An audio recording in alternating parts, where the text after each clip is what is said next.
Hello student, my name is Anuchin और आज हम स्टार्ट करने वाले हैं क्लास 12th का नया chapter that is atom. Atom क्या होता है, इसका कैसा स्ट्रक्चर होता है, किसने इसके बारे में क्या क्या बातें बताई थी अपने को। तो सबसे पहले अगर आप बात करें तो आज का जो लेक्चर रहेगा वो बिल्कुल इंट्रोडक्टरी लेक्चर होगा और बिल्कुल बेसिक सी बातें जो ऑलरेडी आपने लोअर क्लासेस के अंदर पढ़ी होंगी, समझी होंगी, तो उनको ही आज हम थोड़ा सा रिपीट करने वाले हैं, क्योंकि अगर अपना बेस स्ट्रॉन्ग होता है तभी आगे वाली चीज़ें सारी समझ में आती है। ठीक है, तो इस चैप्टर के अंदर क्या क्या करने वाले हैं पहले आपको इंट्रोड्यूस करवा दूं इस चैप्टर के बारे में। तो सबसे पहले इसके अंदर करेंगे Thomson model of an atom के बारे में, after that Rutherford model of an atom, फिर Bohr model of an atom और लास्ट के अंदर spectral series of hydrogen atom. तो गिनती का एक छोटा सा चैप्टर है ये, गिनती के 4 टॉपिक हैं यहाँ पर। ठीक है, 1 बाय 1 सभी को बहुत अच्छे से कवर करेंगे, कंप्लीट एनसीईआरटी को कवर करेंगे। ठीक है, तो बने रहिए हमेशा ऐसे ही साथ। और जो स्टूडेंट इस चैनल के ऊपर फर्स्ट टाइम आए हैं तो प्लीज़ चैनल को जरूर सब्सक्राइब कीजिए, वीडियो अच्छी लगती है तो लाइक कीजिए। ठीक है, और वीडियो का अगर आपको कोई भी, देखो पढ़ते टाइम 100 प्रॉब्लम्स आती हैं, अगर आपको कोई भी प्रॉब्लम आ रही है, कोई भी चीज़ समझ में नहीं आई तो प्लीज़ कमेंट बॉक्स के अंदर ज़रूर कमेंट कीजिए और आपकी सारी प्रॉब्लम सॉल्व करेंगे हम।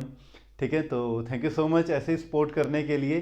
ठीक है, तो आइए आज का लेक्चर स्टार्ट करते हैं। तो सबसे पहले देखो बोला गया था कि एटम्स क्या होता है, अनब्रेकेबल होता है। ठीक है, कि सबसे छोटा पार्टिकल किसको बोला गया, एटम को बोला गया। ठीक है, लेकिन बाद में जब और भी डिस्कवरीज हुई सब एटॉमिक पार्टिकल्स की, इलेक्ट्रॉन प्रोटॉन न्यूट्रॉन्स की, तो पाया गया कि एटम तो आगे 3 सब एटॉमिक पार्टिकल से मिलकर बना हुआ है। ठीक है, इलेक्ट्रॉन, प्रोटॉन और न्यूट्रॉन्स के बारे में। ठीक है, तो इलेक्ट्रॉन्स की जिसने इन्वेंशन करी थी वो थे जे थॉमसन। तो सबसे पहले एटम के बारे में बताने वाले भी जे थॉमसन ही थे, जिन्होंने 1898 के अंदर अपना एक मॉडल बताया, अपना एक मॉडल सबके आगे प्रपोज किया। ठीक है, सबको बताया एटम के स्ट्रक्चर के बारे में कि एटम कैसा होता है। ठीक है, क्योंकि उस टाइम इलेक्ट्रॉन्स के जो इन्वेंटर थे वो भी जे थॉमसन थे, तो सभी ने बोला कि ज्ञानी लोग बता रहे हैं तो क्यों ना समझा जाए इन चीज़ों को। ठीक है, और जो ये बता रहे हैं वो बिल्कुल एग्जैक्ट बता रहे हैं। तो थॉमसन मॉडल को 1898 जब तक आगे रदरफोर्ड ने इसके ऊपर और इन्वेंशन नहीं करी, अपनी बातें नहीं बताई, तब तक इस मॉडल को ही सही माना गया। लेकिन बाद में इसकी फेलियर्स थी। आफ्टर दैट रदरफोर्ड ने भी अपना एक एक्सपेरिमेंट किया। ठीक है, जो रदरफोर्ड कौन थे, जे थॉमसन के स्टूडेंट ही तो थे जी। ठीक है, क्योंकि उन्होंने अपने गुरु को देखा, गुरु को समझा कि मेरे गुरु ने क्या किया, तो चेले ने भी वही काम किया। ठीक है, और उसके चेले ने भी वही काम किया। ठीक है, तो रदरफोर्ड ने किया एक्सपेरिमेंट और पता चला कि जो सर जे थॉमसन ने जो अपने को मॉडल दिया उसके अंदर कुछ कमियां हैं। और बाद में जब बोहर ने इसके ऊपर अपनी रिसर्च शुरू करी तो उसने पाया कि रदरफोर्ड के मॉडल के अंदर भी क्या है, कमियां हैं, बहुत सारी फेलियर्स हैं। और लास्ट में अगर बोहर के मॉडल के ऊपर भी आप बात करें तो उसके अंदर भी कमी है, जो दूर करी थी एडविन श्रोडिंगर ने। ठीक है, जिसको बोलते हैं आप quantum mechanical model of an atom. ठीक है, एक्चुअल में 4 मॉडल हैं। ठीक है, पहला आया था थॉमसन मॉडल, आफ्टर दैट उसके स्टूडेंट रदरफोर्ड ने किया, थॉमसन के स्टूडेंट रदरफोर्ड ने किया। और रदरफोर्ड के 2 स्टूडेंट थे, गीगर और मार्सडन। ठीक है, जिन्होंने ये एक्सपेरिमेंट किया था Rutherford model of alpha particle वाला, आप बोलते हैं ना, अल्फा पार्टिकल मॉडल भी बोल देते हैं, या गीगर मार्सडन एक्सपेरिमेंट भी बोल देते हैं, या Rutherford model of an atom भी बोल देते हैं, या फिर बोल देते हैं गोल्ड फॉयल एक्सपेरिमेंट। कई नाम से इसको याद रखा जाता है। ठीक है, इसके बाद बोहर का मॉडल आ जाता है। ठीक है, और बोहर का मॉडल भी अपने को एग्जैक्ट एक्सप्लेनेशन नहीं देता है। ठीक है, तो लास्ट के अंदर अब जिस मॉडल को आप फॉलो करते हैं वो है quantum mechanical model of an atom. ठीक है, जिसके बारे में बताया था एरविन श्रोडिंगर ने। ठीक है, आपने सुना होगा नाम एरविन श्रोडिंगर का भी, जिसका एक बड़ा फेमस एक्सपेरिमेंट है, कैट एक्सपेरिमेंट है। ठीक है, एरविन श्रोडिंगर का, तो इसके ऊपर भी कभी बात करेंगे, एरविन श्रोडिंगर के ऊपर भी। तो आज हम स्टार्ट करते हैं। सबसे पहले जो मॉडल है Thompson model of an atom क्या था, क्योंकि इलेक्ट्रॉन के इन्वेंटर भी जे थॉमसन है। ठीक है, तो उन्होंने 1898 के अंदर अपना एक मॉडल दिया था। ठीक है, उन्होंने क्या बताया था इस मॉडल के बारे में, 2 मेन बातें हैं जो मैंने ऑलरेडी बोर्ड के ऊपर लिखी भी हुई है। आप अपने जब नोट्स प्रिपेयर करो तो आप स्क्रीनशॉट ले लेना, जो जो बातें मैंने यहाँ पर लिखी हैं। ठीक है, आप उनको पढ़ना, उनको समझना, जो बातें मैं बोल रहा हूँ वही बोर्ड के ऊपर लिखी हुई हैं। ठीक है, तो आप अपने यहाँ से नोट्स भी प्रिपेयर कर सकते हो।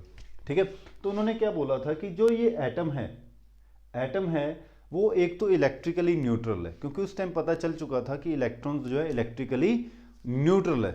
अब इलेक्ट्रिकली न्यूट्रल कब होगा, क्योंकि उसके अंदर क्या है, इलेक्ट्रॉन्स और प्रोटॉन होंगे। लेकिन सबसे बड़ी बात समझने वाली थी कि उनका डिस्ट्रीब्यूशन कैसे हुआ था, कि अंदर कैसे कैसे डिस्ट्रीब्यूट हुए हैं, इलेक्ट्रॉन कहाँ है, प्रोटॉन कहाँ है, वो कैसे डिस्ट्रीब्यूशन है उनका।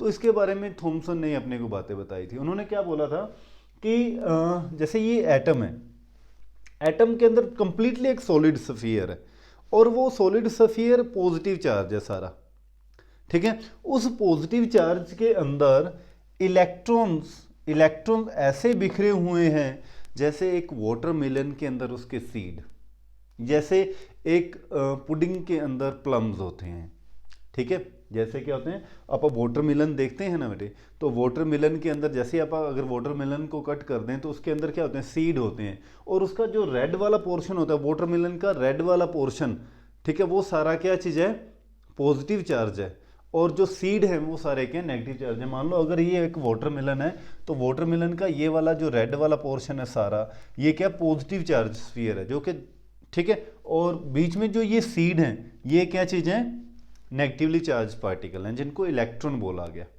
क्लियर है ये बात, ठीक है। अच्छा, इसको मॉडल का ये नाम है, प्लम पुडिंग मॉडल्स के नाम से भी ये फेमस है थॉमस का, क्योंकि प्लम पुडिंग एक डिश है, ठीक है, पुडिंग, और उसके अंदर प्लम्स लगाए जाते हैं, लगे होते हैं, ठीक है। तो plum act like a electron, और पुडिंग जो है वो सारा पोर्शन जो वो क्या है, एक पॉजिटिव चार्ज स्फीयर है। क्लियर है। तो पहली बात तो यही कहता है वो कि उसके अंदर सारा अगर सॉलिड स्फीयर है, सारा पॉजिटिव है, और उसके अंदर इलेक्ट्रॉन्स इस तरह से डिस्ट्रीब्यूट हुए हैं जैसे एक वाटरमेलन के अंदर उसके सीड होते हैं। क्लियर है। सेकंड, उन्होंने ये बात बताई थी कि इसके अंदर जो इलेक्ट्रॉन्स हैं, ठीक है, और दूसरे इलेक्ट्रॉन की जो ये रिपल्शन है, इसको कौन खत्म कर रहा है, इलेक्ट्रॉन की जो रिपल्शन है ये बैलेंस कर रहा है कौन, proton, positive charge particle, proton जो यहां पर कोई भी पॉजिटिव चार्ज पार्टिकल है और इलेक्ट्रॉन के बीच में जो इंट्रैक्शन हो रही है।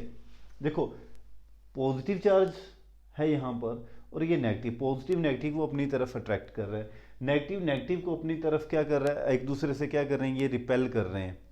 तो जो इलेक्ट्रॉन की जो रिपल्शन है, ठीक है, नेगेटिव पार्टिकल्स की नेगेटिव पार्टिकल के साथ जो रिपल्शन है, उसको किसने बैलेंस किया हुआ है, इस पॉजिटिव और इस नेगेटिव की अट्रैक्शन ने, ठीक है, जिसकी वजह से एटम क्या स्टेबल है, और जितना उसके अंदर पॉजिटिव चार्ज है उतना ही उसके अंदर क्या है, नेगेटिव चार्ज है, जिस वजह से एटम क्या इलेक्ट्रिकली न्यूट्रल है। फिर से बता देता हूँ बेटे, दोनों बातें क्या थी। पहली बात तो इलेक्ट्रॉन उसके अंदर हैं, सारा क्या सारा सॉलिड स्फीयर क्या पॉजिटिव चार्ज है, and electrons are embedded in it like a seeds in watermelon, ठीक है। सेकंड, उसने क्या बोला कि जो नेगेटिव की जो रिपल्शन है, इसको बैलेंस किसने किया हुआ है, पॉजिटिव चार्ज ने, जो पॉजिटिव और नेगेटिव की जो अट्रैक्शन है इसने क्या किया हुआ, बैलेंस किया हुआ, जिस वजह से जो एटम है वो क्या है, एक स्टेबल भी है पोजीशन के अंदर भी है, और इलेक्ट्रिकली न्यूट्रल भी है। इलेक्ट्रिकली न्यूट्रल इस वजह से है क्योंकि जितना उसके अंदर नेगेटिव है उतना ही उसके अंदर पॉजिटिव चार्ज पार्टिकल है, जिस वजह से वो इलेक्ट्रिकली न्यूट्रल है। क्लियर है। ये दो बातें थॉमसन ने कही और सही भी मानी गई, क्योंकि उन्होंने उस टाइम, वैसे तो कोई ज़्यादा इफेक्टिव नहीं था, लेकिन थॉमसन ने उस टाइम इलेक्ट्रॉन की इन्वेंशन करी थी, तो सबको लगता था कि वो गलत तो कह नहीं रहे हैं, ठीक है। तो लेकिन बाद में जब रदरफोर्ड मॉडल आया सामने, तो फिर अल्फ़ा पार्टिकल की वहाँ पर स्कैटरिंग हो रही थी, तो उनसे पूछा गया कि ये अल्फ़ा पार्टिकल की स्कैटरिंग क्यों हो रही है, तो थॉमसन इस चीज़ को एक्सप्लेन नहीं कर पाया था कि ये अल्फ़ा पार्टिकल जैसे उसमें से पास करवाते हो एटम में से, तो वो क्यों स्कैटर हो रहे हैं, तो ये एक्सप्लेन नहीं कर पाया था। यही इसकी लिमिटेशन भी बन गई थी। लिमिटेशन की अगर मैं बात करूं तो ये पहली लिमिटेशन यही थी, this model fail to explain the scattering of alpha particle, क्यों स्कैटर कर रहे हैं, ठीक है, उसको एक्सप्लेन नहीं कर पाया। ये तो अपने को पता है, क्योंकि ऑलरेडी आपने रदरफोर्ड मॉडल के बारे में भी थोड़ा पढ़ा जरूर होगा, ठीक है। और सेकंड, इसकी जो अपन लास्ट टॉपिक के ऊपर अपन बात करने वाले हैं, हाइड्रोजन की स्पेक्ट्रल सीरीज के ऊपर, है ना,